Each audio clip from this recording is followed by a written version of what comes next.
આ તમે દીકરાનું માગું નાખો એટલે અમારા પહેલો જવાબ દે કે અમારો હમણાં વિચાર નથી. આ પહેલો જવાબ. જેવું દીકરાનું માગું નાખો તરત એમ કે અમારો હમણાં વિચાર નથી. તો એ કેદી છે 3 વર્ષ થયા કયો છો વિચાર હોય તે દી આવીએ. હવે તમે કયો તે દી આવીએ બીજું હું. અને મામા એમાં વાત નક્કી થઈ જાય એટલે શરતું મુકાય. એમાં દીકરી આમ નહીં કરે, અમારી દીકરી આમ નહીં કરે, અમારી દીકરી શેરમાં રહે, અમારી દીકરી ખેતરે નહીં જાય, અમારી દીકરી મજૂરી નહીં કરે, અમારી દીકરી મૂલ નહીં કરે, અમારી દીકરી સાણવા હિંદા નહીં કરે. આમાં જેટલા બાપા બેઠા એટલા પૂછું તો વિધાતા છો? તમે લેખ લખ્યા? તમે લેખ લખ્યા? તમે એના ભાગ વાંચ્યા છે?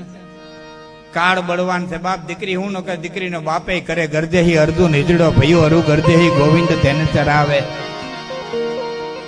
ગરદેહી દ્રૌપદી દાસી ભઈ અરુ, ગરદેહી ભીમ રસોઈ પકાવે. દ્રુપદની દુલારી હતી ને, પાંડવોની મહારાણી હતી ને, તો વિરાટનગરની માલિકો દાસી થઈને રહી હતી.